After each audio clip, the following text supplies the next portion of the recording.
출애굽기 오늘부터 이제 시작할 것이고요. 우리가 그동안에 두 가지의 구약 성경은 10시대로 되어 있는데 그 중에 첫 번째는 창조시대였죠. 창조시대는 창세기 1장부터 몇 장까지요? 11장까지죠. 그죠? 여기 나와 있는 거. 창세기 1장부터 11장까지가 창조시대이고요. 창조시대에는 크게 네 가지 사건이 있었어요. 창조, 타락, 홍수심판, 바벨탑 사건. 이거 기억하실 거죠? 그 다음에 이 두 번째 시대로는 이제 족장시대로 갑니다. 족장시대는 창세기 몇 장부터 몇 장까지죠? 12장에서 50장. 하도 들어서 이제 다 기억하실 겁니다. 그리고 여기에는 족장시대이기 때문에 4명의 족장이 나오죠? 누구죠? 아브라함, 이삭, 야곱, 요셉. 이렇게. 우리가 그동안에 이제 여기까지 공부를 한 겁니다. 여기까지가 창세기 1장부터 50장까지의 이제 내용이었고요. 오늘부터 공부할, 이제 앞으로 3시간을 공부할 내용이 출애굽기가 되겠습니다. 그래서 출애굽 시대가 이제 세 번째 시대가 되겠고요. 출애굽 시대는 출애굽기 1장부터 40장까지, 출애굽기와 레위기까지 이 두 가지 성경이 출애굽 시대에 해당이 되겠습니다.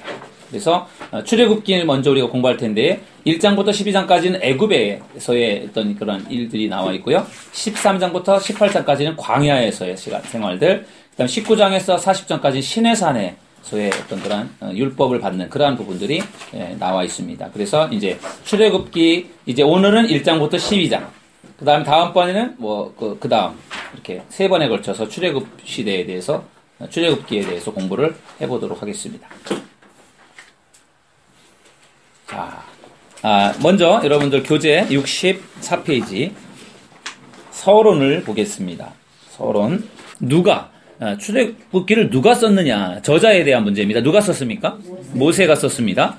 출애굽기의 여러 부분에서 모세를 저자로 소개합니다.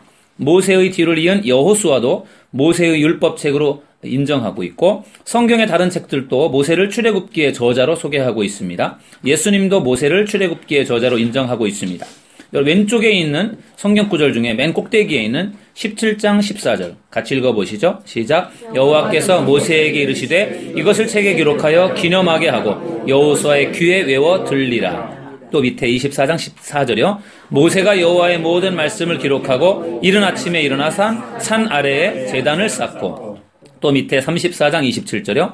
여호와께서 모세에게 이르시되 너는 이 말들을 기록하라. 내가 이 말들의 뜻대로 너와 이스라엘과 언약을 세웠음이니라 하시니라. 아멘. 이런 말씀들을 쭉 밑에도 다 나와 있는데요. 이런 것들을 보면 출애굽기를 쓴 사람은 모세다라는 것을 우리가 알 수 있습니다. 그러면 출애굽기는 언제 기록되었는가?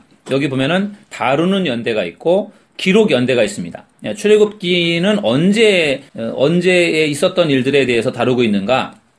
주전 1875년부터 1445년까지 야곱이 애굽으로 내려간 때로부터 출애굽하여 성막을 세우는 때까지 약 430년의 기간이 되겠습니다. 430년 기간 동안 애굽에서 이제 머물렀다라는 것이죠. 그러면서 거기서 출애굽을 하는 그러한 이제 시간들이 다뤄지는데요. 출애굽의 연대입니다. 출애굽의 연대는 주전 1446년이다. 성경은 솔로몬 성전이 건축된 주전 966년보다 480년 이전에 출애굽했다고 기록합니다. 이걸 통해서 출애굽 연대를 우리가 추정할 수가 있는데, 출애굽 연대는 1446년입니다. 기원전 BC를 말하는 거죠. 여러분 이거 기억하십시오. 1446년 출애굽. 이거 되게 중요한 겁니다. 그래서 여러분들이 성경에서 기억해야 될 몇 가지 연도가 있는데 그 중에 하나가 출애굽 연도예요. 1446년. 여기에서부터 모든 시대를 여기서부터 추정을 해나갑니다. 1446년부터 이 광야 40년 이렇게 해서요. 이 역사를 찾아가는 거죠. 그래서 출애굽 연대는 1446년이고요. 또 중요한 연대가 있습니다. 여러분 여백에다 써놓으십시오. 북이스라엘의 멸망입니다. 북이스라엘의 멸망 연도는 BC 722년도입니다. 북이스라엘의 멸망은 BC 722년. 그 다음에 남유다의 멸망은 BC 586년이에요. 그래서 그 세 가지는 여러분들이 구약 성경을 여러분들이 공부할 때 꼭 기억해야 될 연도입니다. 그래서 출애굽의 연대는 1446년, 그 다음에 북이스라엘의 멸망은 722년, BC 722년, 남유다의 멸망은 BC 586년이에요. 그거를 딱 기억하면은 여러분들이 어느 정도 시대에 그런 일들이 있었다라는 것을 큰 틀로 잡아놓고 있으면은요, 그 여러분들에게 이게 구약 성경을 이해하는데 도움이 됩니다. 그렇게 해서 그렇게 다루는 연대는 이제 출애굽의 애굽에서부터 이제 탈출해 나오는 그러한 애굽에서의 430년과 그다음에 탈출해 나와서 이제 행진하는 광야를 행진하는 그러한 이제 부분들이 나와 있고요. 기록된 연대. 그럼 언제 출애굽기를 기록했느냐? 학자들은 적어도 주전 1406년도 모세가 모압 평지에서 죽기 전에 이 책을 기록했다고 주장합니다. 그러니까 1446년부터 거슬러 올라가면 모세가 부름받아서 사역한 기간이 몇 년이죠? 40년이지 않습니까? 80세에 부름받아 120세에 죽습니다. 모압 평지에서. 그때 그러니까 죽는 때가 1406년이니까 모세가 죽은 때가요. 그러니까 그때 1406년 그 모압 평지에서 설교하고 그때 그거 전에 아마도 기록되었을 것이다. 그렇게 이제 추정을 합니다. 그 다음에 65페이지로 가겠습니다. 그러면은 어디서 기록되었느냐? 이건 이제 출애굽기의 배경을 이루는 그러한 장소가 되겠습니다. 1장부터 12장까지는 애굽이고요. 그래서 430년 동안 애굽에서 종살이하는 기간들이 1장부터 12장까지 나와 있습니다. 그래서 그 애굽에서 고생하다가 하나님께서 모세를 통해서 탈출하게 하시고 10가지의 재앙을 내리게 하는 우리가 오늘 읽은 성경 말씀들이 다 애굽에서에 있었던 일들이 나와 있습니다. 13장부터 18장까지는 이제 애굽을 탈출해 나와서 광야를 가는데 출애굽을 해서 시내산까지 이르는 기간이 약 2개월 정도가 걸립니다. 2개월에 걸쳐서 시내산에 갑니다. 그리고 19장부터 40장까지는요. 시내산에 머무는 기간입니다. 그래서 시내산에 도착해서 십계명을 중심으로 한 율법으로 하나님과 시내산 언약을 체결하고 성막을 건축하는 약 10개월간의 기간을 다룹니다. 그래서 이 지금 교재에서는 그 광야에 출애굽을 해서 시내산까지 가는데 2개월, 시내산에 머무는 기간 10개월 이렇게 이제 이 교재에서는 설명하고 있고요. 또 다른 교재 제가 나중에 보여드릴 텐데 또 다른 교재에서는 이 시내산에서 머무는 시간을 거의 2년 정도로 봅니다. 그래서 그 애굽을 탈출해 나와서 시내산까지 가서 시내산에서 율법을 받고 거기 성막을 건축하는 그런 모든 일에 이르기까지가 한 2년 정도가 걸렸다라고 그렇게 이제 보는 경우들도 있습니다. 근데 이 교재는 이제 1년 정도로 이렇게 보고 있고요. 여러분들 이제 그림을 여러분들 교재에도 나와 있지만 지도를 한번 앞에 우리 모니터를 통해서 한번 보겠습니다. 여기 보시면 여기가 지금 애굽이죠. 애굽 고센 땅, 이스라엘 백성들이 머물렀던 애굽의 고센 땅에서 이제 뭐 람셋 이런 것들을 건축을 하고 성들을 건축을 하고 여기서 출애굽을 해서 탈출해 나옵니다. 그래서 쭉 이게 출애굽 경로가 되겠습니다. 마라의 쓴물 사건도 있었고 또 엘림 돕가 알루스 르비딤 광야에서 물이 없어서 불평하다가 그래서 불평했던 그런 것도 있고 여기가 지금 시내산 여기입니다. 여기까지 오는데 시내산까지 오는 데가 이제 2개월 걸렸다라고 하는 것은 공통점이에요. 2개월 정도 걸렸고요. 그리고 시내산에서 한참 동안 머물러 있습니다. 그래서 거기서 모세가 시내산에서 기도하면서 이제 십계명 받고 율법을 받고 또 성막에 대한 부분들도 받고 건축을 하고 이런 것들이 이제 시내산에서 건축을 안 하고 그 십계명을 받고 율법에 대한 것들을 받고 그다음에 성막에 대한 그런 것들을 하나님께서 주시고 그리고 여기서 이제 시내산에서 머물다가 이제 다시 출발을 해서 이 가데스 바네아까지 옵니다. 이 가데스 바네아라고 하는 곳에서 정탐꾼을 보내잖아요. 정탐꾼을 보내서 여기서 정탐을 하고 온 다음에 불평불만하고 그러면서 결국은 하나님이 여기서 더하기 38년 동안 가데스 바네아에서부터 38년 동안을 더 방황을 하다가 결국은 가나안 땅에 들어갑니다. 그러니까 지금 우리 교재에서는 여기 시내산까지 와서 머무는 기간을 1년으로 보고 시내산에서 다시 가데스 바네아까지 가는 시간을 거의 1년으로 본 것 같아요. 그리고 또 다른 교재에서는 여기까지 시내산까지를 2개월로 보고 있고 가는 기간은 2개월 그리고 시내산에 머무는 기간까지 다 토탈 합해서 2년으로 보는데 시내산까지가 2년일 수도 있고 가데스 바네아까지도 2년일 수 있고 아무튼 그거는 뭐 정확하게 성경에서 몇 년 있었다라고 하지 않고 신학자들이 연구한 결과니까 아무튼 대략적으로 가데스 바네아까지가 2년 정도 걸렸다라고 보시면 되고요. 여기서부터 38년 동안 더 방황을 하다가 40년을 채워서 가나안 땅에 들어가게 됩니다. 네, 그렇게 이제 지도상에서 보시면 되겠고요. 사실은 이 고센 땅에서 사실은 여기가 지금 가나안이잖아요. 사실은 이렇게 가면 훨씬 빨리 갈 수 있는 거잖아요. 근데 이게 자기들 마음대로 갈 수 있었던 것이 아니라 하나님이 인도하는 대로 이렇게 해서 간 거죠. 그리고 사실은 이 가데스 바네아에서 38년 동안을 거기서 고생하는데 여기서 계속 뱅뱅뱅 돌면서 맴돌면서 38년을 고생을 합니다. 훈련을 받게 됩니다. 그 다음에 65페이지 밑에 쪽에 그럼 무엇을 어떤 지금 출애굽기는 무슨 이야기를 다루고 있느냐 주제에 관한 것입니다. 첫째는 구속입니다. 구속에 대한 이야기가 나와 있고요. 구속에 대한 이야기에 유월절 사건이 나와 있습니다. 이 12장에 나와 있는 건데 어린 양의 피 흘림을 통해서 이스라엘의 초태생들, 첫 것이죠. 초태생들이 생명을 보존하게 됩니다. 그래서 유월절 사건이 중요한 것은 유월절 어린 양의 피로 첫 것이 사는 거죠. 나머지 애굽에 있었던 초태생들은 다 죽잖아요. 장자의 죽음, 10번째 재앙에 다 죽습니다. 그런데 이 유월절 어린 양의 피를 발랐기 때문에 유대인들은 고센 땅에 살았던 유대인들에게는 초태생의 죽음이 안 왔어요. 그게 유월절 사건입니다. 그 다음에 66페이지 넘어가셔서요.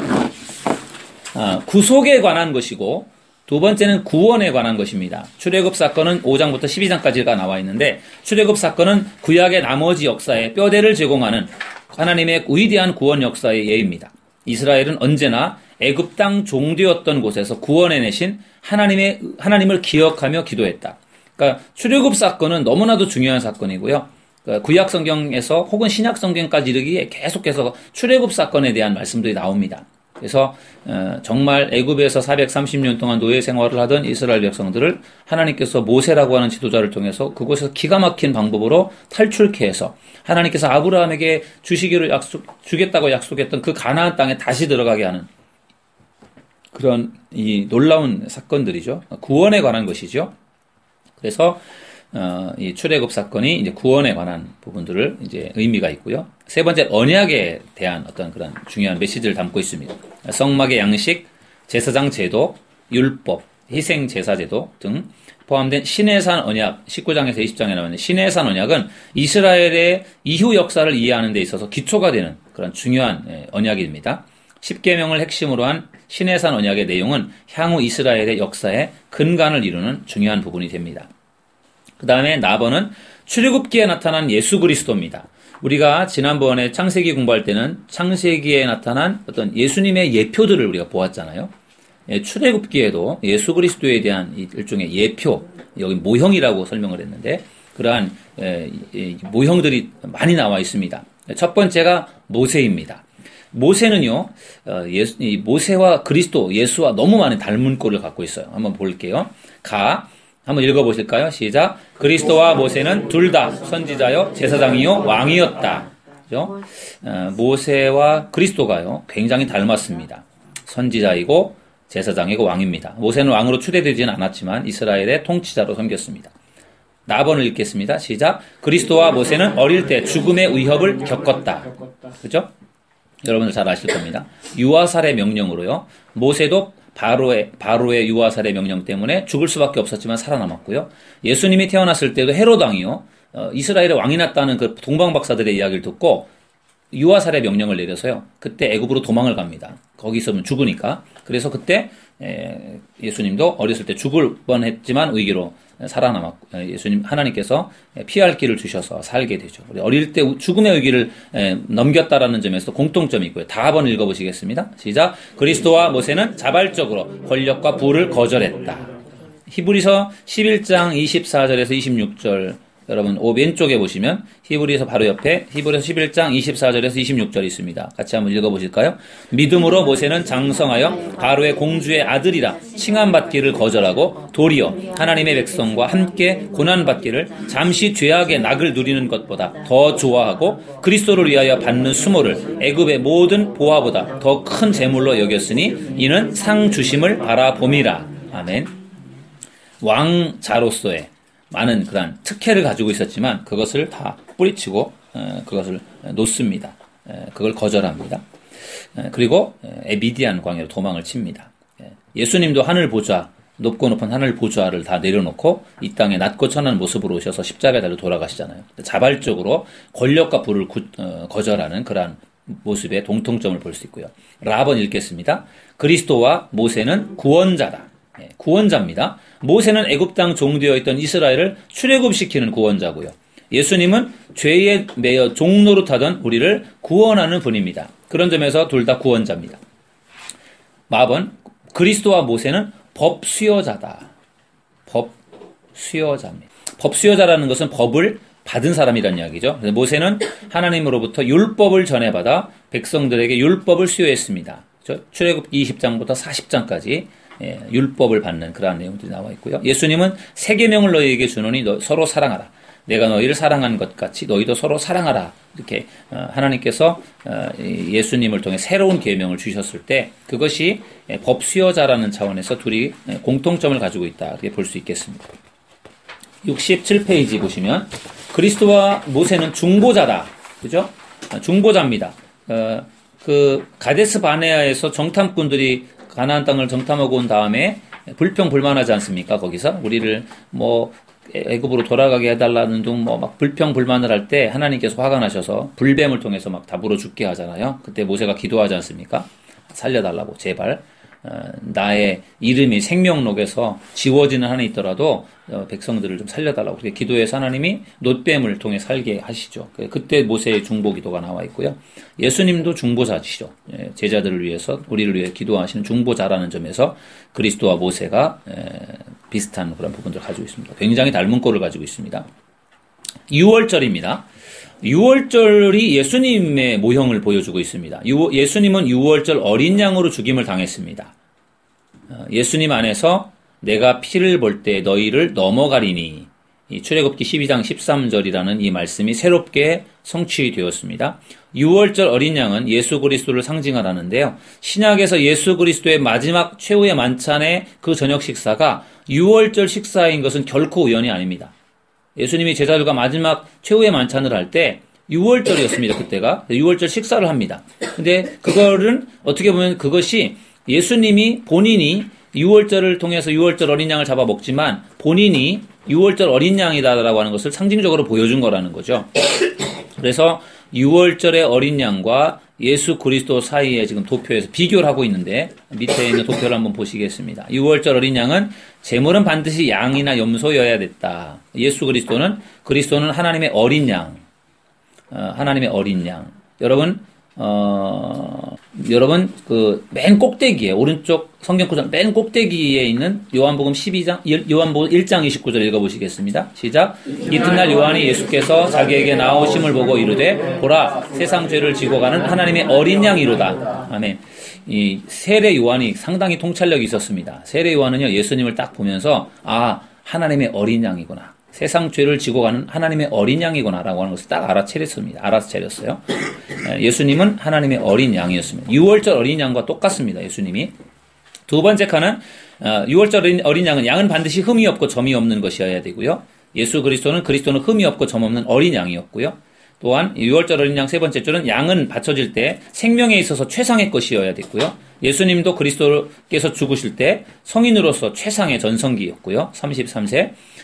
왼쪽 어린 양의 피는 그 이스라엘 사람들이 생명으로 또록 뿌려졌고 그리스도의 피는 세상의 생명으로 또록 뿌려졌다. 그래서 6월절 어린 양, 예수님을 왜 6월절 어린 양이라고 말하느냐? 6월절 어린 양과 예수님의 모습이 너무 닮아 있어요.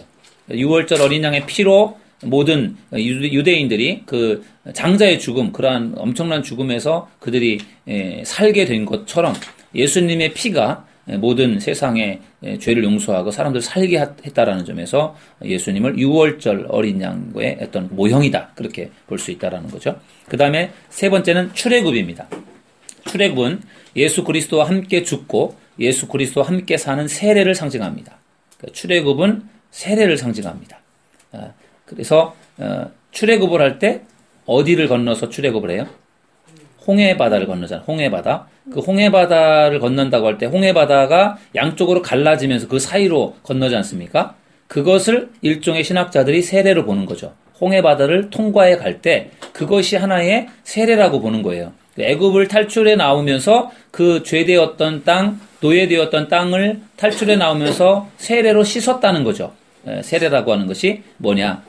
옛날의 나를 버리고 새로운 몸으로 그리스도와 함께 살아가는 것이 세례인데, 여러분들 오른쪽에 보시면 로마서 오른쪽에 로마서 6장 3절 보입니다. 찾으셨습니까? 로마서 6장 3절 성경 구절 오른쪽에 바로 옆에 보시면 있습니다. 출애굽 옆에 날마다 주님과 함께 옆에 보시면 로마서 6장 3절을 읽어보시겠습니다. 무릇 그리스도 예수와 합하여 세례를 받은 우리는 그의 죽으심과 합하여 세례를 받은 줄을 알지 못하느냐. 또 그 밑에 있는 말씀 읽어보시겠습니다. 형제들아 나는 너희가 알지 못하기를 원하지 아니하노니 우리 조상들이 다 구름 아래에 있고 바다 가운데로 지나며 모세에게 속하여 다 구름과 바다에서 세례를 받고. 아멘. 지금 이걸 보면은요, 고린도전서에서 사도 바울이요, 바로 이 출애굽 사건을 세례 사건으로 그렇게 연결시키고 있습니다. 세례라는 것은 물에 씻는 건데, 우리가 약식 세례를 해서 그렇지 사실 침례를 보면은요 물 속에 잠겼다 나오잖아요. 죽고 사는 겁니다. 옛날에 나는 죽고 내가 새로 살았다. 예수님과 함께 십자가에 달려 죽고 내가 다시 예수님과 함께 살았다라고 하는 것을 상징적으로 보여주는 것이 세례입니다. 그래서 그것이 어떤 출애굽 사건 속에 세례의 의미가 담겨 있다라고 볼 수 있겠고요. 만나와 생수입니다. 광야에서 이스라엘이 먹고 마신 만나와 생수는 예수님을 나타냅니다. 그래서 우리 그 맨 밑에 오른쪽 성경 구절에 보시면은 요한복음 6장 48절에서 51절 말씀이 있습니다. 한 10줄 정도 되나요? 우리 한번 읽어보시겠습니다. 시작. 내가 곧 생명의 떡이니라. 너희 조상들은 광야에서 만나를 먹었어도 죽었거니와 이는 하늘에서 내려오는 떡이니 사람으로 하여금 먹고 죽지 아니하게 하는 것이니라. 나는 하늘에서 내려온 살아있는 떡이니 사람이 떡을 먹으면 영생하리라. 내가 줄 떡은 곧 세상의 생명을 위한 내 살이니라 하시니라. 아멘. 여기 보면은 예수님을 떡으로 설명하고 있습니다. 그래서 이스라엘 백성들이 광야에서 먹고 마셨던 만나 생수는 바로 예수님이다. 예수님을 상징한다. 그렇게 볼 수 있겠고, 성막도 마찬가지로 하나님을 만나 교제하며 인간의 죄를 사하는 희생제사를 올렸던 성막은 그리스도의 구속의 모형이다 라고 볼 수 있습니다. 68페이지 대제사장입니다. 예수님은 우리의 큰 대제사장이라는 점에서 예수님을 또 우리가 새롭게 이해할 수 있겠습니다. 답은 핵심 구절입니다. 출애굽기 1장부터 40장까지 그 많은 구절들 중에 핵심이 되는 두 구절을 뽑았는데요. 첫째는 출애굽기 3장 7절에서 10절, 두 번째는 출애굽기 19장 4절에서 6절이 되겠습니다. 출애굽기 3장 7절에서 10절은 이스라엘 백성을 애굽 땅 종되었던 곳에서 구원해내는, 부르짖을 때 하나님께서 그 부르짖음을 들으시고 모세를 통해서 그들을 애굽에서 구출해내는 그러한 이제 관련된 구절이고요. 출애굽기 19장 4절에서 6절은요, 그들이 이 시내산 언약입니다. 그래서 너희가 내 말을 잘 듣고 언약을 지키면 너희는 모든 민족 중에서 내 소유가 되고 제사장 나라가 되고 거룩한 백성이 된다. 그 말씀에 대한 것이 이제 핵심 구절이 되겠습니다. 어떻게입니다. 어떻게? 출애굽기의 대부분은 산문체 설화로 기록되어 있습니다. 이야기로 되어 있다라는 거죠. 그러나 모세와 미리암의 노래에 이 출애굽기 15장 1절에서 18절 혹은 21절까지는 시의 형태로 기록된 부분도 있다라는 거죠. 다 산문체, 이야기체로 되어 있지만 개중에는 시도 들어있다, 노래도 들어있다, 그런 이야기가 되겠고요. 이거는 기록된 형태를 말하는 거고요. 왜? 그러면 출애굽기를 왜 기록했느냐? 하나님께서 선택하신 이스라엘 민족이 출애굽을 통해 한 민족으로 탄생하여 하나님과 언약한 언약 백성, 다른 많은 나라를 하나님께로 이끌어오는 제사장 나라가 된 사실을 알려주기 위해서 기록했다. 이것이 바로 출애굽기의 기록 목적이 되겠습니다. 이렇게 해서 이제 서론에 대한 부분을 이제 공부하고, 그 다음에 이제 본론으로 들어가셔서 69페이지 출애굽기 내용을 보겠습니다. 우리가 지금까지는 이 서론에 대한 부분을 본 것이고요. 이제는 좀 더 구체적으로 세부적인 내용들을 살펴보도록 하겠습니다. 서론은 우리가 지금 공부한 내용에 공부했던 내용입니다. 주제는 탈출, 엑소더스라고 하는 탈출이고요. 연대는 야곱이 애굽으로 내려간 때로부터 출애굽해서 성막을 세운 때까지 약 430년 어떤 그러한 애굽 생활 430년 동안의 이야기들이 기록되어 있고요. 그 그 다음에 장소는 애굽에서부터 시내산까지, 애굽에서 시내산까지 탈출해서 가는 그러한 과정들이 출애굽기에 나와 있습니다. 애굽에 대한 이야기는 1장 1절부터 13장 16절까지 이제 오늘 우리가 공부할 내용이 이스라엘 출애굽기에 나와 있는 애굽에서의 생활들입니다. 갑은 애굽에서의 종살이입니다. 출애굽기 1장은 요셉이 죽고 모세가 태어나기까지 280년이라는 세월을 거치며 이스라엘이 어떻게 이방에서 객이 있는지를 자세히 보여줍니다. 애굽에 내려간 야곱과 그의 가족 70명은 세월이 흐르는 동안에 200에서 300만 정도의 큰 민족을 이루었습니다. 그러나 아직 국가의 기반이 되는 자기 땅이 없이 다른 나라에 새들어 사는 형편이었습니다. 새들어 사는 정도가 아니라 아브라함에게 미리 예언해 주신 것처럼 이방에서 객이 되어 있었습니다. 그래서 70명의 지금 야곱의 가족들이요, 요셉의 초청을 받아서 70명이 애굽에 가서 고센 땅에 살았습니다. 그리고서 430년이 지나니까 무려 200만에서 300만 명의 일개 가족이요, 거의 민족의 개념으로 이렇게 엄청나게 번창하게 된 것이죠. 그래서 그 내용이 나와 있고, 그 다음에 2번은 창세기와의 연결고리가 되겠습니다. 출애굽기의 내용은 창세기에서 이어집니다. 그죠? 창세기 우리 50장에 끝나면서요, 그것이 자연스럽게 출애굽기로 이어집니다. 히브리어 원어상으로 볼 때 출애굽기는 그리고라는 말로 시작합니다. 창세기의 마지막 구절인 50장 26절의 내용에 연결된 이야기라는 것입니다. 나번 하나님께서 아브라함에게 약속하신 대로 이스라엘 민족은 하늘의 별과 같이 바닷가의 모래같이 많아졌고 결국에는 애굽 사람들이 두려워할 정도가 됐습니다. 그래서 이 두려움 때문에 결국은 이 유아살해 명령을 내리는 겁니다. 남자아이들을 다 죽이는 거죠. 그 다음에 다음 페이지 70페이지 보겠습니다. 애굽에서의 종살입니다. 요셉을 알지 못하는 새로운 왕이 이제 애굽의 왕으로 세워졌다, 그렇게 이야기가 나옵니다. 그러면 요셉을 알지 못하는 새 왕은 누구이며 어떻게 요셉을 모를 수가 있을까요? 요셉이 애굽의 총리인데 어떻게 요셉을 모를 수 있을까? 시간이 많이 흘러간 겁니다. 출애굽의 연대를 주전 1446년으로 볼 경우에 요셉을 알지 못하는 새 왕, 8절에 나와 있는 새 왕 아흐모스 1세였을 것이다. 요셉을 알지 못했던 새 왕은 아흐모스 1세였을 것입니다. 애굽의 역사에는 많은 왕조가 등장을 하는데 이건 이제 역사적인 배경입니다.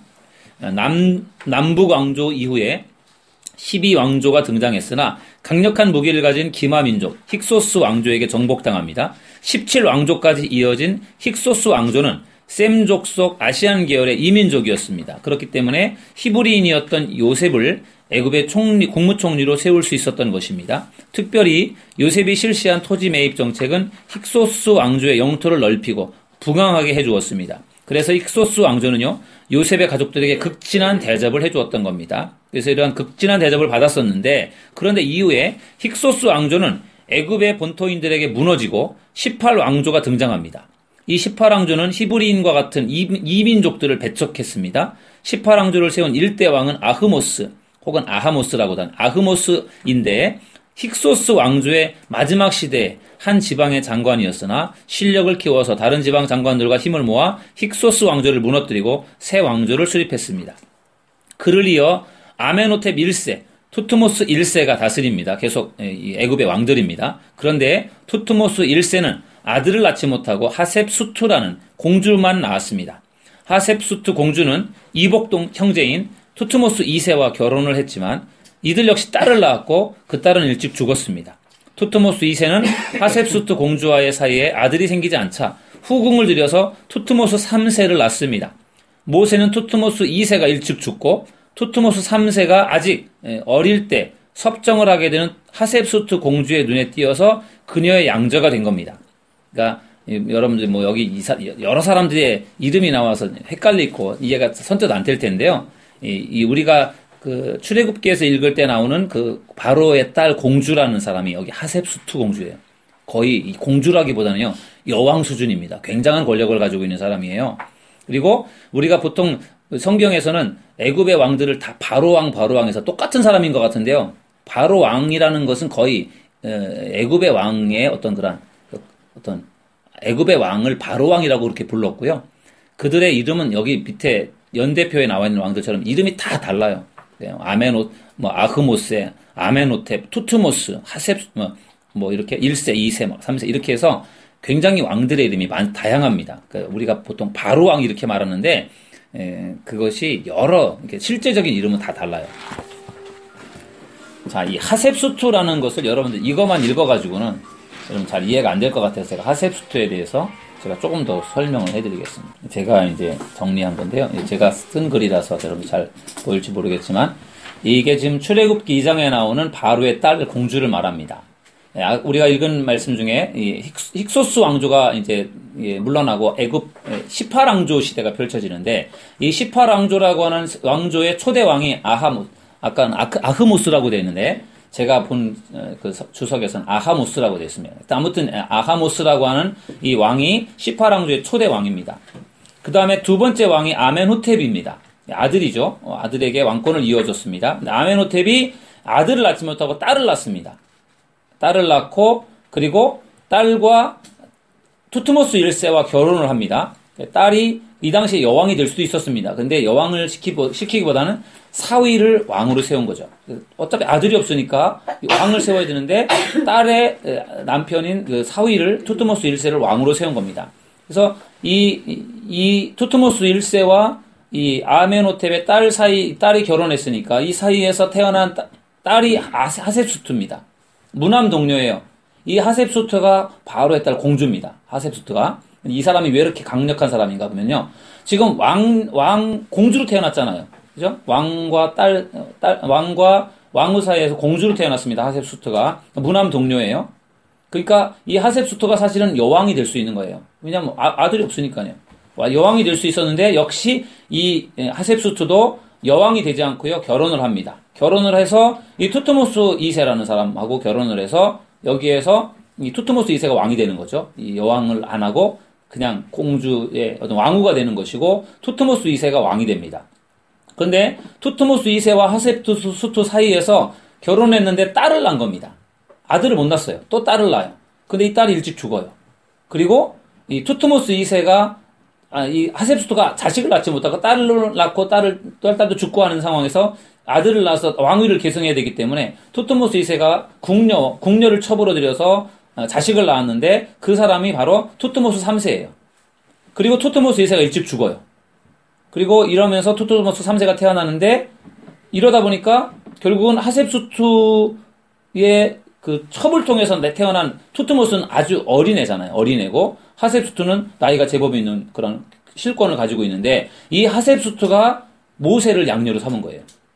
그러니까 이 투트모스 3세는 지금 왕인데 나이가 갓난장이잖아요. 그렇지만 왕이잖아요.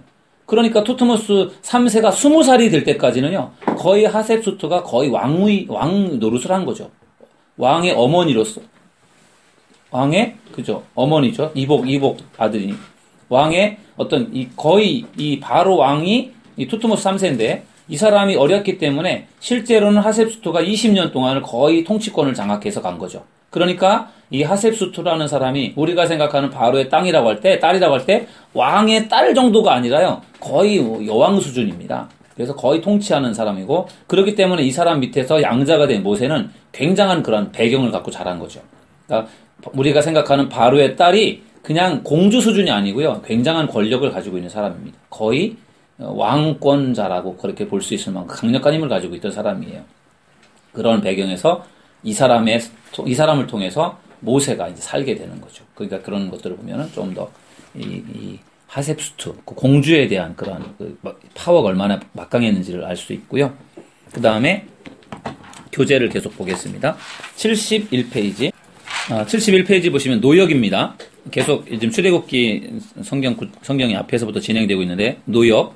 국고성 비돔과 람셋을 건축하게 되고요. 학대를 받을수록 더욱 번성합니다. 참 놀라운 것은 학대를 받는데도 계속해서 이스라엘 백성들이 점점점 더 많아집니다. 흙 이기기, 벽돌 굽기, 농사의 여러 가지 일들을 엄하게 시킵니다.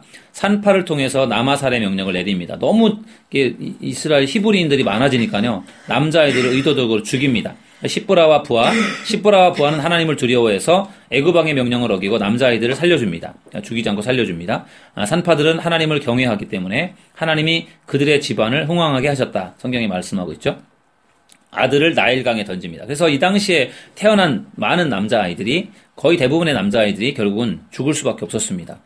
뭐 산파들이 살렸어도요. 결국은 그 군인들이 와가지고 잡아다 죽였으니까 결국은 살아남기 어렸던 시대에 기적적으로 태어나서 살아남은 사람이 모세죠. 그래도 살아남을 수밖에 없었던 것이 그 하셉스트 공주의 은혜죠. 하나님의 또 나름대로 계획인 것 같고요. 그래서 뭐 그런 이제 내용들이 되고요. 그 다음에 이런 시대에 이제 모세가 태어납니다. 그래서 모세, 나번, 모세를 준비시킴 2장부터 4장까지입니다. 모세의 탄생. 모세의 부모는 아므람과 요게벳이고요. 아므람과 요게벳은 모세가 잘생긴 것을 보고 석 달을 숨깁니다. 잘생겼다라는 것이 미남이다라는 것 정도가 아니고 뭔가 모세에게서 뭔가 앞으로 큰일을 할 사람인 어떤 그런 비전을 본 것 같아요. 그래서 죽이지 않고요. 석 달을 숨겨서 키웁니다. 더 이상 숨길 수 없게 되었을 때 어디다가 뭘 만들었어요? 갈대상자. 갈대상자를 만들어서 역청과 나무진 이런 것들을 이제 발라가지고 그를 나일강에다가 떠내려 보냅니다. 네, 버리는 게 아니고요. 누이를 보초 세웠다. 이거는 의도적으로 밑에서 그 하셉수트 공주가 목욕하고 있는 것을 알고 거기에다가 흘려내려 보낸 거죠. 그 공주에게 보이기 위해서. 그래서 미리암 누이가 보초를 서는 겁니다. 그래서 그거를 하셉수트 공주가 건져내었다 해서 이름을 모세라고 짓게 됩니다. 갈대상자, 박스에 있는 갈대상자 읽어보시겠습니다. 여기서 상자를 가리키는 말은 창세기 6장 14절에서 노아의 방주를 가리킬 때 쓴 말과 똑같다. 노아의 방주처럼 이 상자도 물에 빠져 죽게 될 생명을 구하는 방편이 되었다. 갈대상자의 말이 노아의 방주와 같다라는 이야기면 뭐 구원의 어떤 그런 의미를 같이 담고 있다라는 것입니다. 더 이상 인간의 방법이 없을 때 하나님의 손에 맡겼다. 그죠?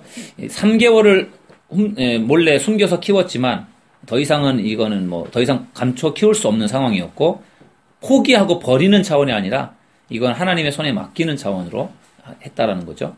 바로의 딸 아마 하셉수트 공주였을 것이다. 바로의 딸이 모세를 구해줍니다. 누이가 바로의 딸에게 가서 히브리 여인 중에서 유모를 불러다가 이 아기에게 젖을 먹이게 하리까라고 묻는다. 보초 섰다가 딱 이제 그 공주가 건지니까 가서 유모를 구해주겠다라고 하면서 자기 엄마를 소개하는 거죠. 그 결과 모세의 친모가 모세를 데려다가 공주를 위해서 젖을 먹였습니다. 삭슬 받으면서 젖을 먹였다. 대단한 일이죠. 자기 자식을 돈 받고 젖을 먹여 키우는 겁니다. 놀라운 하나님의 섭리죠. 공주를 만나게 하는 것도 그렇고요. 거기서 또 그 아이를 자식을 자기가 유모로 키우는 그런 모습들도 대단한 겁니다. 돈까지 지원받습니다. 자람에 바로의 딸에게로 데려가서 공주의 아들이 되었다. 어느 정도 일정한 기간 젖될 때까지 엄마가 데리고 키운 거죠.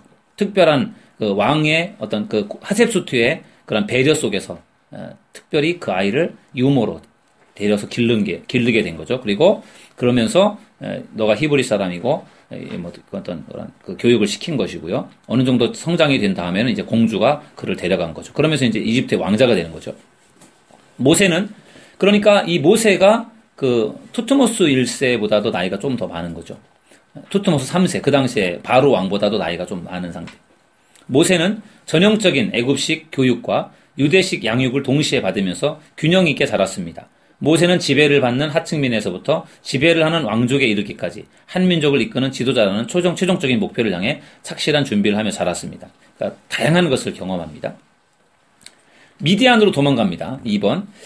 애굽에서 40년 동안 이제 바로 바로의 궁에서 왕자로서 하셉수트의 그 양자로서 아주 호강하면서 교육을 철저하게 받으면서 자랐던 모세가 미디안 광야로 도망을 갑니다. 그것은 모세의 실수와 도피입니다. 그러나 모세에게도 보완해야 할 부분이 있었습니다. 모세가 장성한 후에 한 번은 자기 형제들에게 나가서 그들이 고되게 노동하는 것을 보다가 어떤 애굽 사람이 한 히브리 사람을 치는 것을 보자 좌우를 살펴 사람이 없음을 보고 그 애굽 사람을 쳐 죽여 모래 속에 감추어 버렸습니다. 이튿날 두 히브리 사람이 서로 싸우는 것을 보고 잘못한 사람에게 내가 어찌하여 동포를 치느냐 했더니 누가 너를 우리를 다스리는 자와 재판관으로 삼았느냐? 내가 애굽 사람을 죽인 것처럼 나도 죽이려느냐? 라고 말하자 모세가 전날의 일이 탄로 난 것을 두려워했습니다.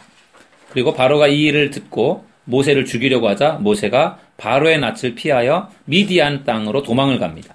모세가 이스라엘 민족의 지도자가 되기 위해서는 미디안 광야에서 겸손해지는 법을 배우고 40년간 방황하게 될 광야에서의 삶을 익혀야만 했습니다. 이것도 역시 다 하나님의 계획이 있었다는 거죠. 여기 앞에 여러분 사진 그 그림이 앞에 화면에서 보시면요. 여기 보시면 애굽에서 지금 미디안은 여기거든요. 꽤 먼 거리죠. 여기가 지금 이스라엘이라고 한다면 여기는 광야고요. 그러니까 지금 여기서부터 도망을 해서 이 미디안까지 왔어요. 여기서 양을 치면서 생활하는데, 그러니까 이 미디안도 광야이기 때문에 여기서 40년을 생활하면서 광야 생활을 이미 경험을 한 거죠. 그러니까 이스라엘 백성들을 장차 애굽에서 이끌고 나와서 광야 40년을 행진할 그 광야를 하나님이 이미 먼저 경험하게 하셔서 훈련시켜 놓은 거예요, 모세가. 애굽에서 40년 동안 왕자로서의 생활을 경험하게 하셨고, 미디안 광야에서 목자로서 광야 생활을 경험하게 하셨고 훈련시킨 다음에 하나님이 다시 부르셔서 80세에 출애굽의 사명을 맡겨서 애굽을 탈출해서 광야를 행진해서 가나안 땅에 들어가는 그러한 중요한 역할을 모세에게 맡기게 되는 거죠. 철저하게 준비되어 하나님이 그를 쓰셨던 겁니다. 그 다음에 그림 밑에 4번 모세의 결혼입니다. 미디안 제사장 르우엘 혹은 이드로, 우리가 보통 이드로라고 하는데요. 이드로라고 하는데 이드로에게는 7명의 딸이 있었습니다. 미디안의 제사장입니다. 이방 제사장이에요. 그 모세의 장인이요. 이방 신을 섬기는 제사장이었는데 그의 딸과 결혼을 합니다.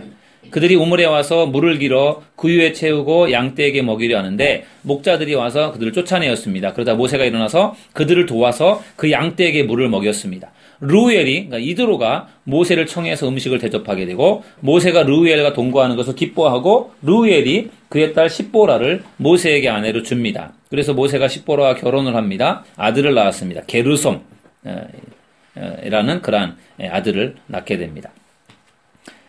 그리고 이제 계속되는 이스라엘의 고난입니다. 여러 해 후에 애굽 왕 아마도 투트모스 3세 애굽 왕도 죽었고요. 그러니까 그 이스라엘 자손은 고된 노동으로 말미암아 탄식하며 부르짖었습니다. 계속 이제 애굽 왕이 계속 교체가 되는 것이죠. 74페이지. 고된 노동으로 말미암아 부르짖는 이스라엘 민족의 소리가 하나님께 상달되었습니다. 하나님이 그들의 고통 소리를 들으시고 아브라함과 이삭과 야곱에게 세운 하나님의 언약, 일방적인 언약을 기억하십니다. 모세를 부르시죠. 어디에서 부르셔요? 떨기나무 불꽃 사건. 하나님이 모세를 찾아오셨습니다. 모세가 그의 장인 미디안 제사장 이드로의 양떼를 치다가 양떼를 광야 서쪽으로 인도해서 하나님의 산 호렙에 이릅니다. 그런데 그곳에서 여호와의 사자가 떨기나무 가운데로부터 나오는 불꽃 안에서 그에게 나타나셨습니다. 떨기나무에 불이 붙었지만 그 떨기나무가 사라지지 않는 이상한 일이 일어났습니다. 모세가 가서 이 큰 광경을 보리라 하고 말하며 불타는 떨기나무로 다가갔습니다. 그때 여호와께서 떨기나무 가운데서 그를 부르셨습니다. 모세야 모세야 이리로 가까이 오지 말라. 내가 선 곳은 거룩한 땅이니 내 발에서 신을 벗으라. 나는 내 조상의 하나님이니 아브라함의 하나님, 이삭의 하나님, 야곱의 하나님이라 이렇게 말씀하셨고요. 모세는 하나님 뵙기가 두려워서 얼굴을 가렸습니다.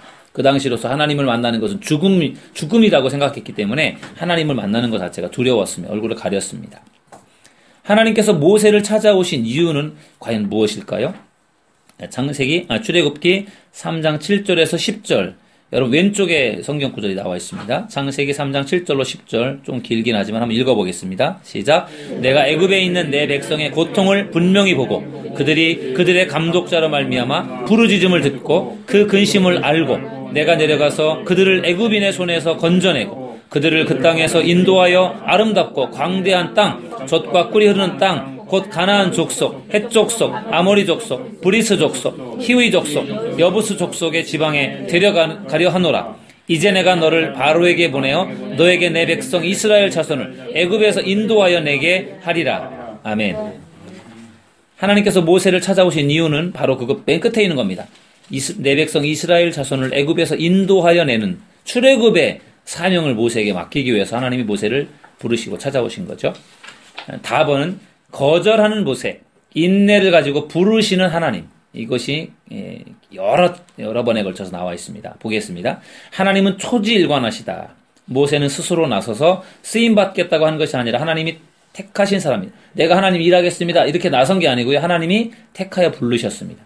모세의 첫 번째 질문입니다. 부르니까 모세가 뭐라고 했느냐. 내가 누구이기에.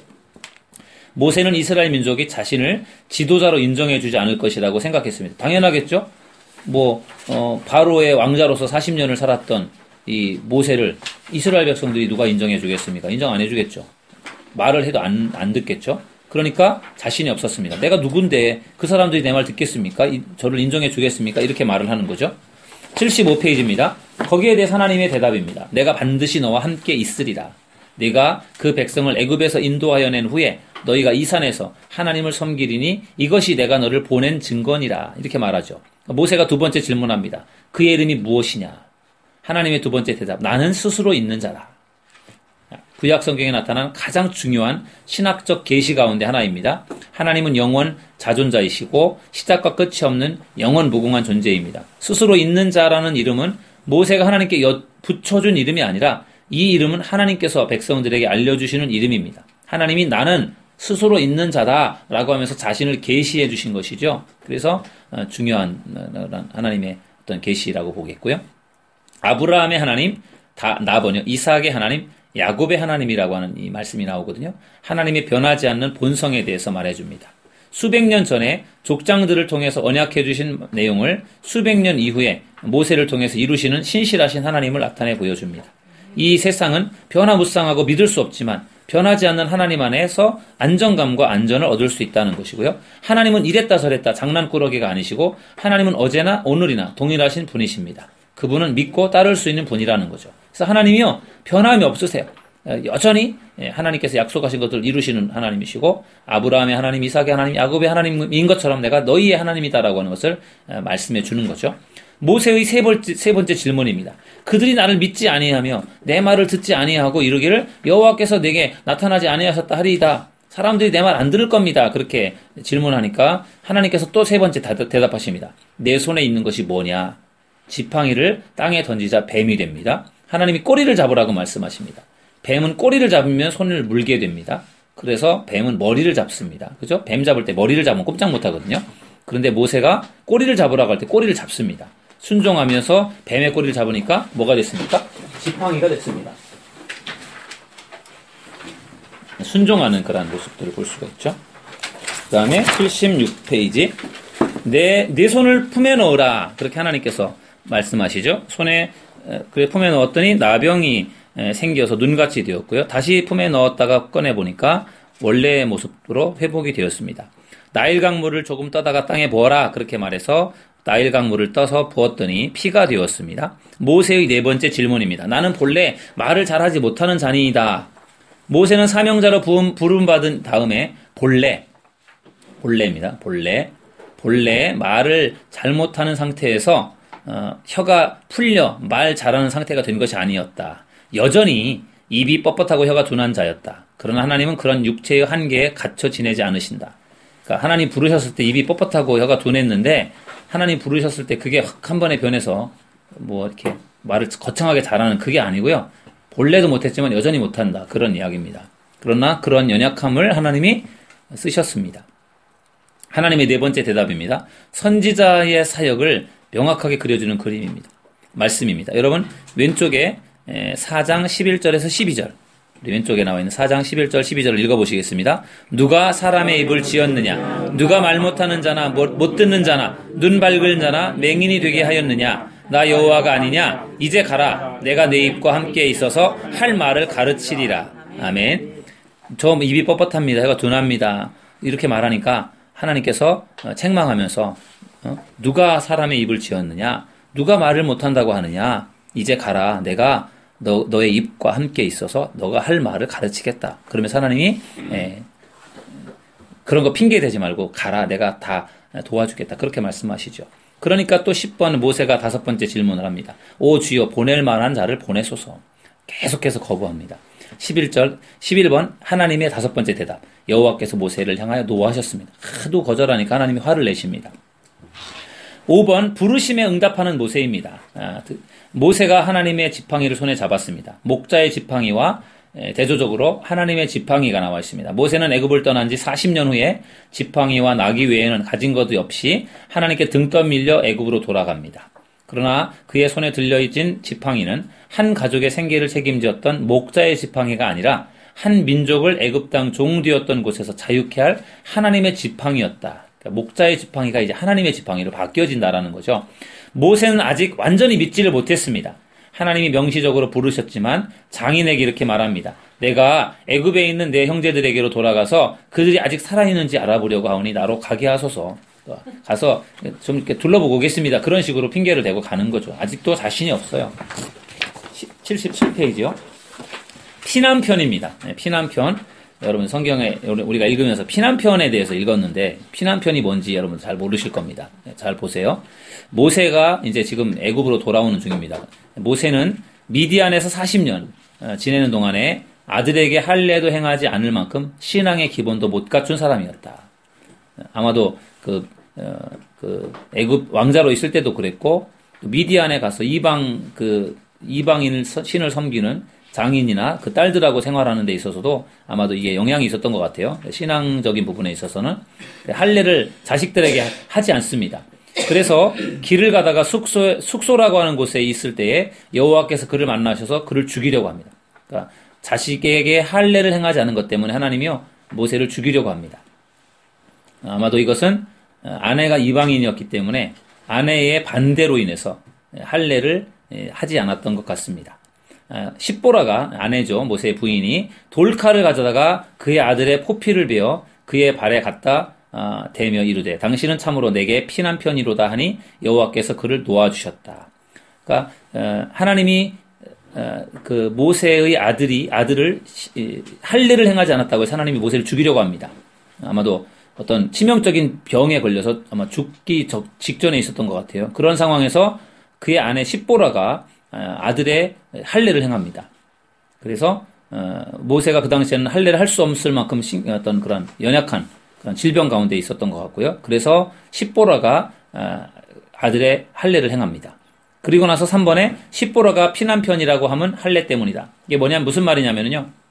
아들의 피로 인해서 모세가 죽음으로부터 벗어날 수 있었기 때문에 피로 산 남편이다라는 뜻이에요. 이 피난편이라는 게. 지금 하나님이 죽이려고 해서 죽을 뻔했는데 아내가 급하게 그 아들의 어떤 할례를 행하였던 그것 때문에 모세가 살았다는 거거든요. 그래서 피로 산 남편이다라는 뜻의 피난편이에요. 이게 이제 여러분들 성경에 읽다 보면 피난편이 무슨 뜻인가 이렇게 나와 있는데 그런 상황이에요. 하나님이 모세를 할례를 행하지 않은 것 때문에 죽이려고 할 때 아내가 할례를 대신 행하여서 결국은 살게 되는 그런 것들이 이제 나와 있습니다. 바로 앞에 선 모세입니다. 이제는 이제 애굽에 돌아와서 바로 앞에 모세가 섭니다.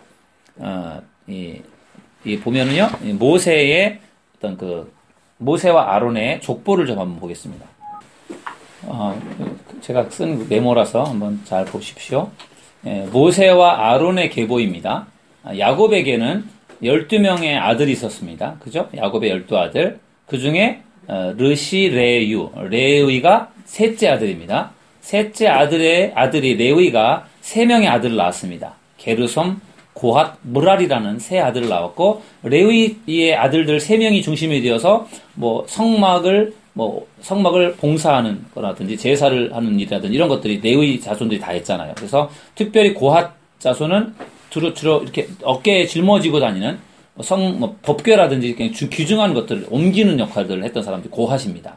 이 고핫의 아들 중에 아므람이라고 아들이 넷이지만 아므람이라는 레위 지파에서 나온 거죠. 고핫, 아므람. 이 아므람이라는 사람이 모세의 아버지예요. 아버지 아므람과 요게벳이 결혼을 해서 3명의 자식을 낳았습니다. 첫째가 미리암이고 둘째가 아론이고 셋째가 모세입니다. 그래서 모세보다 아론이 3살이 많죠. 미리암은 더 많아요. 누나입니다. 큰 누나. 그래서 왜냐하면 모세가 갈대상자에 넣어져서 강물에 띄어질 때 모세가 1살이었으니까 형은 아론은 4살이었고 미리암은 그것을 엿보면서 엄마 공주를 만나서 자기 유모를 소개하는 그런 걸 보면은요. 제가 볼 때는 한 7, 8살 이상이 되지 않았을까 싶습니다. 그래서 그렇게 이제 3남매가 있는 거고요. 그 중에 이제 모세가 미디안 제사장 이드로의 딸과 결혼해서 게르솜과 엘리에셀 2 아들을 낳았고요. 아론의 아들이 4입니다. 나답, 아비후, 엘르아살, 이타말. 이 4명의 아들이 있어서 아론의 자식들이 제사장이죠. 아론이 제사장이니까 이들이 제사장인데 나답과 아비후는 성경에 보면 잘못된 불을 들이다가 죽어요. 그래서 엘르아사라고 이다말을 통해서 이제 그 아버지가 했던 일들을 해나가게 되는 거죠. 모세의 아들들은 게르솜 에스. 그래서 이렇게 모세와 아론이 이렇게 형제이고요. 이렇게 레위 지파에서 나온 거예요. 제사장 지파에서 나온 거죠. 그래서 아론, 모세, 미리암은 이제 여선지자가 되죠. 아론, 모세. 이렇게 이제 족보가 이렇게 됩니다. 그래서 이렇게 이해하고 우리 다시 77페이지로 가셔서 바로 앞에 선 모세 보겠습니다. 내 백성을 보내라. 모세는 80세고요. 아론은 몇 살입니까? 83세입니다. 3살 차입니다. 형인데 모세가 오히려 더 큰 지도자로 쓰임 받습니다. 그 당시 바로는 아마도 아멘호텝 2세였을 것이다. 그 투트모스 3세가 죽은 다음에 아멘호텝 2세가 또 다른 이제 바로 왕이 세워진 거죠. 더 고달파지는 노예 생활입니다. 바로는 여호와를 모른다고 말했다. 결국 하나님께서 9개월 동안 약 10가지의 재앙을 통해서 자신이 어떤 분이신지 바로에게 알려줍니다. 그러니까 10가지 재앙이요. 9개월 정도에 걸친 시간 동안에 일어났으니까 9개월 동안 엄청나게 지금 이 애굽 사람들이 고생을 한 겁니다. 이제부터 모세와 아론은 하나님을 대신하여 바로와 피말리는 영적 전쟁을 합니다. 바로는 모세와 아론아 너희가 어찌하여 백성의 노역을 쉬게 하려느냐 가서 너희의 노역이나 하라 이렇게 말하면서 백성의 감독들과 기록원들에게 더 무거운 노역을 명령합니다. 백성들 좀 나가게 해달라고 하니까 무슨 더 힘들게 이제 더 강하게 이렇게 노동을 시키게 됩니다. 78페이지요. 하나님의 구원을 재확언하고 10가지의 재앙을 이제 7장부터 11장까지 재앙이 내려지게 됩니다. 모세를 바로에게 신같이 되게 하셨습니다. 10가지의 재앙을 내리는 그 모세야말로 정말 신적인 존재로 나타나는 거죠. 모세는 성경에서 기적을 일으키는 최초의 인물입니다. 옆에 밑에 있는 박스 우리 한번 다 같이 읽어보시겠습니다. 바로의 마음을 완악하게 했다는 말은 하나님이 일부러 바로가 모세의 말이나 하나님의 뜻을 거역하도록 만드셨다라는 의미로 이해하면 안 된다. 오히려 그 말은 바로 자신이 이미 마음속에 품고 있던 생각을 하나님이 확인하셨다는 의미로 받아들여야만 할 것이다. 하나님이 바로의 마음을 강팍해 하셨다는 말하는 본문마다 바로의 마음이 본디 완강하였음을 이야기하고 있다. 아까 설명했던 것처럼 하나님이 완고하게 그러한 마음을 가지고 있었던 바로를 그대로 쓰셨다는 거죠. 악역으로 쓰셨다라고 보시면 되겠습니다. 10가지의 재앙은 애굽의 거짓 신들에 대한 하나님의 공개적인 전투 행위였습니다. 그래서 애굽에서는 뱀과 심지어 쇠똥구리 모양을 한 우상까지도 경배의 대상이 되었습니다. 왜 10가지 재앙이 필요했느냐? 애굽에서 밑에 박스 애굽에서 수세기를 살았던 이스라엘 백성들이 무리를 지어서 급하게 떠나게 하기 위해서는 강한 동기 유발이 필요했고 또한 애굽인들 역시 수많은 노예들을 자유롭게 가도록 호락호락 내버려 두지는 않을 게 분명했기 때문이다. 200만 명, 300만 명이나 든 그 노예들을 쉽게 내놓을 리가 없겠죠.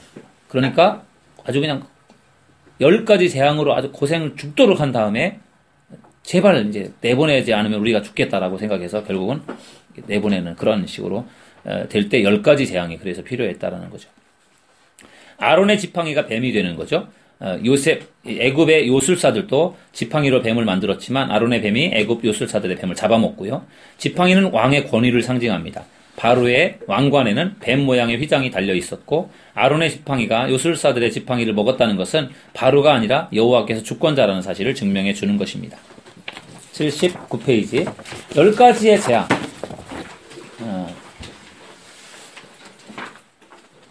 그래서 제가 글을 쓴 거라서 잘 이렇게 되진 않겠지만 한번 저를 따라서 해보시겠습니다. 피게이 파리가 독박두어장. 좀 이름이 특이하죠? 다시 한번 해. 피게이 파리가 독박두어장. 이게 특이하기 때문에 금방 외워질 수가 있어요. 피게이 파리가 독박두어장. 이게 10가지 재앙의 순서예요.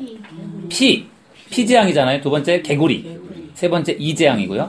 파리는 연결된 파리 재앙이고 가는 가축의 죽음이에요. 가축 죽음. 가 앞글자입니다. 독종의 재앙이고요. 우박이에요. 우박 앞에 우자가 있는 우박 재앙이고요. 메뚜기 재앙이고 어둠. 장자의 죽음. 그래서 피게이 파리가 독박두어장. 다시 한번 하시겠습니다. 피게이 파리가 독박두어장. 네, 피게이 파리가 독박두어장. 피게이 파리가 독박두어장. 이렇게 하면은 10가지 재앙 여러분들이 이제 더 이해할 수 있을 것인데 여러분들 어디 이렇게 구석에다 써놓으십시오. 그리고 한번 읽으면서 다녀보세요. 피게의 파리가 독박두어장. 피게의 파리가 독박두어장. 이렇게 외우시면 10가지 재앙의 순서를 여러분들이 쉽게 이해할 수 있을 것입니다. 79페이지 첫 번째 재앙 맨 꼭대기에 피입니다. 나일강은 이집트의 생명줄이었습니다. 농업과 궁극적인 생존은 6611km에 달하는 강을 따라서 비옥한 흙을 퇴적시켜주는 주기적인 홍수에 의해서 좌우되었습니다. 엄청난 강이죠. 여호와의 통치권이 창조물, 즉 애굽 사람들이 믿던 강의 신에까지도 미친다는 사실을 증명해 준 기적입니다. 애굽의 요술사들도 흉내를 냈습니다. 개구리 재앙입니다. 애굽의 풍요를 가져다 주어야 할 나일강과 해산을 도와준다라고 생각했던 개구리 여신 헤케드가 오히려 애굽 사람들을 괴롭혔습니다. 애굽 요술사들도 따라했지만 개구리들을 없애지는 못했습니다. 이 재앙입니다. 애굽 온 땅의 티끌이 다 이가 되어 사람과 가축에게 올랐습니다. 애굽 요술사들이 흉내내지 못했고요. 요술사가 바로에게 이는 하나님의 권능이니다 라고 그렇게 말합니다. 자기들은 할 수 없는 것들을 하고 있으니까요. 파리 재앙입니다. 고센 땅을 구별하여 하나님이 모든 피조물의 주인이심을 증명해 주셨습니다. 바로가 모세와 아론에게 너희는 가서 이 땅에서 너희 하나님께 제사를 드리라라고 말합니다. 모세가 대답합니다. 그리함은 부당하니이다. 우리가 우리 하나님 여호와께 제사를 드리는 것은 애굽 사람이 싫어하는 바인즉 우리가 만일 애굽 사람의 목전에서 제사를 드리면 그들이 그것을 미워하여 우리를 돌로 치지 아니하리이까 우리가 사흘길쯤 광야로 들어가서 우리 하나님 여호와께 제사를 드리되 우리에게 명령하시는 대로 하려 하나이다. 4번 바로가 대답했다. 내가 너희를 보내리니 너희가 너희의 하나님 여호와께 광야에서 제사 드릴 것이나 너무 멀리 가지 말아라. 이렇게 말하죠. 80페이지 가축의 돌림병입니다. 그 다음에 악성 종기 애굽 사람의 신체를 직접 공격하는 첫 번째 재앙이 악성 종기고요. 우박 재앙입니다. 그 다음에 메뚜기 메뚜기가 뭐가 그리 대단한가. 메뚜기가 무섭습니다. 여러분 그 위에 있는 박스를 보시면요. 메뚜기는 줄기로 뛰면서 잎과 꽃을 소리 없이 갉아먹으며 방랑 생활을 하는 것이 보통이다. 수백만 마리가 한꺼번에 모여 이루는 그들의 떼는 하늘을 어둡게 만들고 햇빛을 차단한다. 살충제를 뿌리면 수백만 마리를 죽일 수 있지만 이동하는 메뚜기 떼를 방지하기에는 역부족이다. 한 번은 폭 24km, 두께 5km, 길이 160km에 달하는 메뚜기 떼가 홍해를 가로지른 적도 있다. 이 메뚜기 떼는 작물, 가축, 울타리, 심지어는 연장의 손잡이도 먹어치웠으며 5,000제곱킬로미터에 달하는 지역을 유린했다. 우리가 상상할 수 있는 그런 게 아니에요. 엄청난 메뚜기 떼입니다. 이게 다 덮어버리니까 박살이 나는 거예요. 애굽 사람들은요. 박스 밑입니다. 애굽 사람들은 보호의 신 셋이 메뚜기들을 물리쳐준다라고 믿었으나 여호와께서 내리신 그 메뚜기 재앙을 피할 수 없었다. 그러니까 애굽의 신들과 다 관계가 있는 재앙이라는 거죠. 바로는 장정들만 제사 지내도록 일부 허락을 합니다. 흑암입니다. 모세가 하늘을 향하여 네 손을 내밀자 애굽 땅 위에 더듬을 만한 흑암이 3일 동안이 지속됩니다. 81페이지 이집트의 민족신이며 바로의 신적 아버지인 태양신이며 태양신 아몬 레가 공격받는 것이다. 왜냐하면 온 이스라엘 자손들이 거주하는 곳에는 빛이 있었고요. 바로가 양과 소는 머물게 하고 자녀들을 데리고 가도록 허락했다. 3일 동안의 어둠이 왔다라는 이야기는요. 태양신도 무력하다는, 태양신이 역할을 못하는 거죠. 어둠으로 3일 동안 계속되니까. 그런 걸 통해서 어떤 그 태양신도 결국은 하나님 앞에서 꼼짝 못한다라는 것을 보여주는 그러한 사건이었다라는 거죠. 장자의 죽음입니다. 11번째. 장자의 죽음. 우리 위에 박스 한번 읽어보시겠습니다. 시작. 장자의 죽음 재앙은 바로가 하나님의 첫 아들인 이스라엘 백성들이 애굽에서 떠나는 것을 막으려 했기 때문에 애굽의 장남들이 희생 제물의 피로 보호받지 않는 한 목숨을 잃어야 한다는 사실을 보여준다. 그 다음에 왕이 모세와 아론을 불러 나가라 하는 것이 아니라 왕의 모든 신하가 모세와 아론에게 찾아와서 절하며 말해야 나갈 것이라고 한다. 그러니까 이제는 더 이상 이거를 방치했다가는 이제 다 백성들이 들고 일어날 상황이 돼버린 거죠. 너무나 힘들게 9개월 동안을 10가지 재앙 때문에 고생을 합니다. 그렇게 해서 이제 결국은 출애굽을 합니다. 6월절입니다. 6월절 12장부터 13장 16절까지 6월절 너물월입니다. 내가 피를 볼 때 너희를 넘어간다. 피가 있는 그 대문을 내가 넘어간다. 거기 안 가겠다. 그런 이야기죠.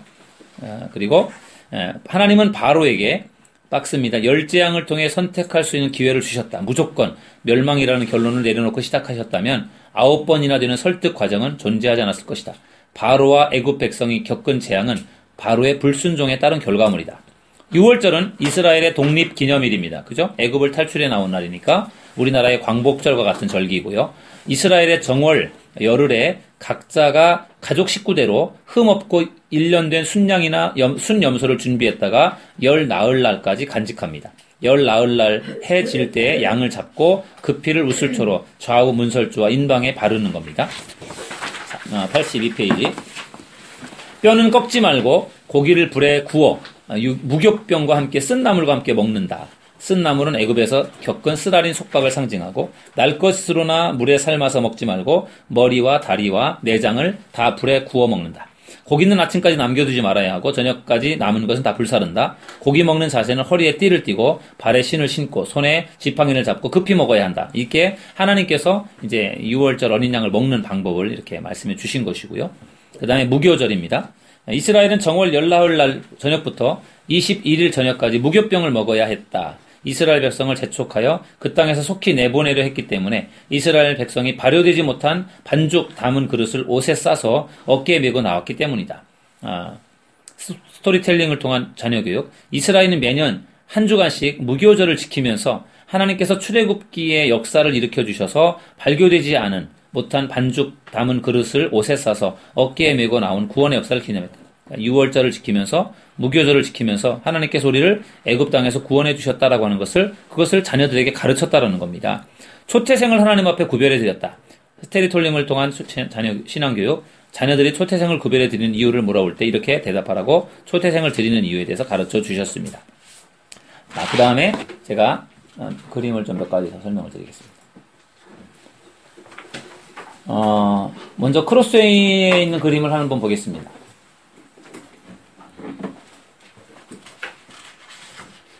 자, 이거를 보면은요, 이게 이제 크로스웨이에 나오는 그 그림인데요. 이게 지금 출애굽의 그림입니다. 출애굽. 여기가 지금 애굽입니다. 애굽. 요 그림은 하나님을 이제 표현한 거고요. 애굽에 구속되어 있었던, 노예화되었던, 사슬로, 노예로 묶여 있었던 이스라엘 백성들이 하나님의 은혜로, 여기 지금 이 그림이 바로의 모습입니다. 바로의 모습. 바로를 하나님께서 탁 공격하셔서 항복을 받아내서 이 애굽의 쇠사슬로부터 탈출해 나온 거죠. 애굽에서 탈출해 나와서 시내산까지, 여기 시내산까지 왔다가 시내산에서 다시 여기 가데스 바네아라고 하는 곳을 통해서 이렇게 해서 가나안 땅에 들어가는, 이게 이제 출애굽에서부터 가나안 땅까지 가는 그러한 여정을 그림으로 표현한 겁니다. 이 그림들이 또 나올 겁니다. 그래서 출애굽은 바로 이렇게 이루어졌다라고 하는 것을 보시면 되고요.